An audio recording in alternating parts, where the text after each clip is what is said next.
By accident ಅಷ್ಟೇ. ಪಾಪ ಆ ಮಗು ನನ್ನ ನೀನು ಅಂತ ತಿಳ್ಕೊಂಡು ಅಮ್ಮ ಅಮ್ಮ ಅಂತ ಕೂಕೊಂಡು ನನ್ನ ಹತ್ರ ಬಂದ. ಅಷ್ಟರಲ್ಲಿ ಆ ಪೊನ್ನಪ್ಪ ನನ್ನ ಎಳ್ಕೊಂಡು ಕರ್ಕೊಂಡು ಹೋದ್ಲು. ನಾನು ಮನೆ ಹತ್ರ ಬಂದಾಗ ನಿನ್ ಮೀಸೆ ಮಾಮೂಲ್ ಕಾರಲ್ಲಿ ಹೋದೆ ಅಲ್ವಾ ಅಮ್ಮ? ಹೌದು, ಎಲ್ರೂ ಊರಿಗೆ ಹೊರಟಿದ್ವಿ. ಆದ್ರೆ ಸ್ವಲ್ಪ ಹೊತ್ತು ಮುಂಚೆ ಆಟದಲ್ಲಲ್ಲ ಅಮ್ಮ? ಸರಿ, ನನ್ನ ಮಗನ್ನ ನೀನ್ ನೋಡಿದ್ಯಾ ಅಂತಾನೆ ಇಟ್ಕೊ. ಅದಕ್ಕೇನೀಗ? ಏನಿಲ್ಲಮ್ಮ, ನಿನ್ ಮಗನ್ ಫೋಟೋ ನೋಡ್ಬೇಕು ಅಂದೆ ಅಷ್ಟೇ. ತೋರ್ಸು. ನಾನು ಅದನ್ನೇ ಯಾಕೆ ಅಂತ ಕೇಳ್ತಿದ್ದೀನಿ ತಾನೇ ನಿಂಗೆ. ನೀನ್ ತೋರ್ಸು, ಆಮೇಲೆ ನಾನು ಹೇಳ್ತೀನಿ. ನಾನ್ ನಿನ್ನ ಕೇಳಿದ್ರೆ ನೀನೇನ್ ಅವನ್ ಮುಖ ನೋಡ್ತಿದ್ಯಾ? ನಿನ್ನ ಮಗನ್ ಫೋಟೋ ತೋರ್ಸು ಅಂದೆ. ಏಯ್ ಅಲ್ಲ, ಇಷ್ಟು ದಿನ ನನ್ನ ಹೆಸರು ಹೇಳ್ಕೊಂಡು ನಮ್ಮ ಅಣ್ಣನ ಮನೇಲೆ ಇದ್ಯಲ್ಲ, ಈಗ ನಿನ್ ಫೋನಲ್ಲಿರೋ ಮಗು ಫೋಟೋ ತೋರ್ಸು ಅಂದ್ರೆ ಯಾಕೆ ಹಿಂಗ್ ಒದ್ದಾಡ್ತಿದ್ಯಾ? ತೋರ್ಸು. ಏಯ್ ಈಗ ತೋರಿಸ್ತೀಯೋ ಇಲ್ವೋ? ನಾನ್ ತೋರ್ಸಲ್ಲ ಅಂತ ಎಲ್ಲಿ ಹೇಳ್ದೆ? ಕಾರಣ ಏನು ಅಂತ ಕೇಳ್ತಿದ್ದೀನಿ ಅಷ್ಟೇ. ಈ ಅರ್ಚನಾ ಯಾವ್ದಕ್ಕೂ ಕಾರಣ ಹೇಳಲ್ಲ. ತೋರ್ಸು, ಫೋಟೋ ತೋರ್ಸಿಗ.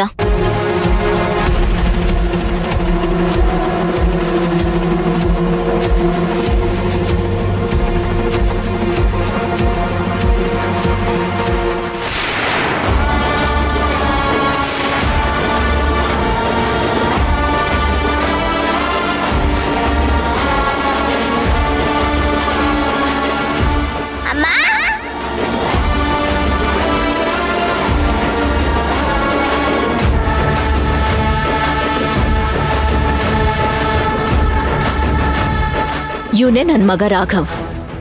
ಈಗ ಸಮಾಧಾನ ಆಯ್ತಾ ನಿಂಗೆ? ಸಮಾಧಾನ ಸಮಾಧಾನ ಈಗ್ಲೇ ಆಗಲ್ಲ. ನಾನ್ ನಿನ್ನ ಹತ್ರ ಈಗ ಏನೋ ಒಂದ್ ಕೇಳ್ತೀನಿ, ನೀನ್ ಅದನ್ ಮಾಡ್ತೀಯ. ಏನದು? ನೋಡು, ನಿನ್ನಿಂದ ನಮ್ಮ ಅತ್ತಿಗೆ ಅಣ್ಣನ ಜೀವಕ್ಕೆ ಯಾವುದೇ ರೀತಿ ತೊಂದರೆ ಆಗಲ್ಲ ಅಂತ ನಿನ್ನ ಮಗನ ಮೇಲೆ ಆಣೆ ಮಾಡಿ ಹೇಳು.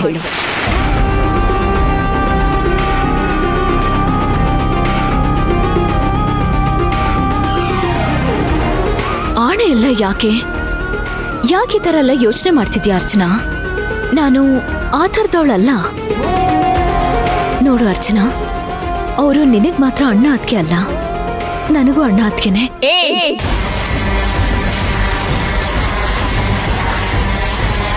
ಇನ್ನೊಂದ್ಸಲ ಮಾತು ಮಾತ್ರ ಹೇಳ್ಬೇಡ. ನಮ್ಮಣ್ಣ ನನಗ್ ಮಾತ್ರ ಅಣ್ಣ, ಯಾವಳಿಗೂ ಅಣ್ಣ ಆಗಕ್ಕೆ ಸಾಧ್ಯನೇ ಇಲ್ಲ.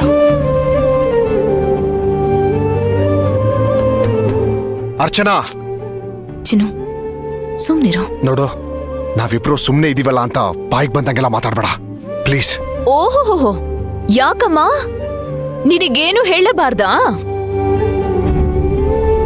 ನಿನಗ್ ನಿಜವಾಗ್ಲೂ ನಮ್ಮ ಅಣ್ಣನ ಮೇಲೆ ಪ್ರೀತಿ ಇದ್ದಿದ್ರೆ ನನ್ನ ಈ ತರ ಕೂಡ್ ಹಾಕಿ ಟಾರ್ಚರ್ ಕೊಡ್ತಿದ್ದ ನೀನು. ನನಗ್ಯಾಕೋ ನಮ್ಮ ಅಣ್ಣನ್ಗೆ ನಿನ್ನಿಂದಾನೇ ಅಪಾಯ ಆಗುತ್ತೆ ಅಂತ ಭಯ ಕಾಡ್ತಿದೆ. ಅದಕ್ಕೆ ಆಣೆ ಮಾಡಕ್ ಹೇಳಿದ್ದು. ಮಾಡು. ನಿನ್ನಿಂದ ನಮ್ಮ ಅಣ್ಣ ಅತ್ತಿಗೆಗೆ ಯಾವುದೇ ರೀತಿ ಅಪಾಯ ಆಗಲ್ಲ ಅಂತ ಆಣೆ ಮಾಡಿ ಹೇಳು.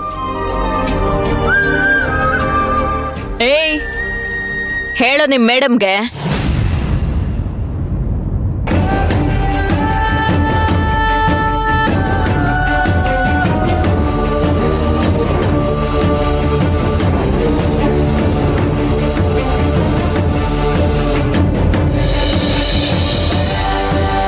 ನನ್ನ ಮಗನ್ ಮೇಲೆ ಪ್ರಮಾಣ ಮಾಡಿ ಹೇಳ್ತಿದ್ದೀನಿ,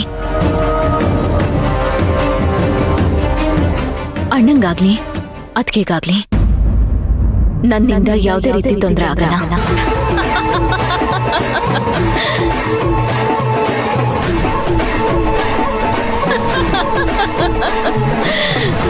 ಅಲ್ಲ, ನನಗಂತೂ ಅರ್ಥ ಆಗ್ತಾ ಇಲ್ಲ. ನೀವು ಹೇಳ್ದಂಗೆ ಶಾಂತಿ ಆಣೆ ಮಾಡಾಯ್ತಲ್ಲ, ಏನಕ್ಕೆ ನಗ್ತಿದ್ದೀರಾ ಇವಾಗ? ಹೇ ಶಾಂತಿ, ನೀನ್ ನಿನ್ ಮಗನ್ ಮೇಲೆ ಆಣೆ ಮಾಡಿದ ತಕ್ಷಣ ನಿನ್ ಮೇಲಿರೋ ಕೋಪ ಕಮ್ಮಿ ಆಗಿದೆ ಅಂತ ಅನ್ಕೋಬೇಡಮ್ಮ. ನಾನೀಗ್ಲೂ ಹೇಳೋದದೇ, ಮುಂದೆ ತುಂಬಾನೇ ಕಷ್ಟಪಡ್ತೀಯ.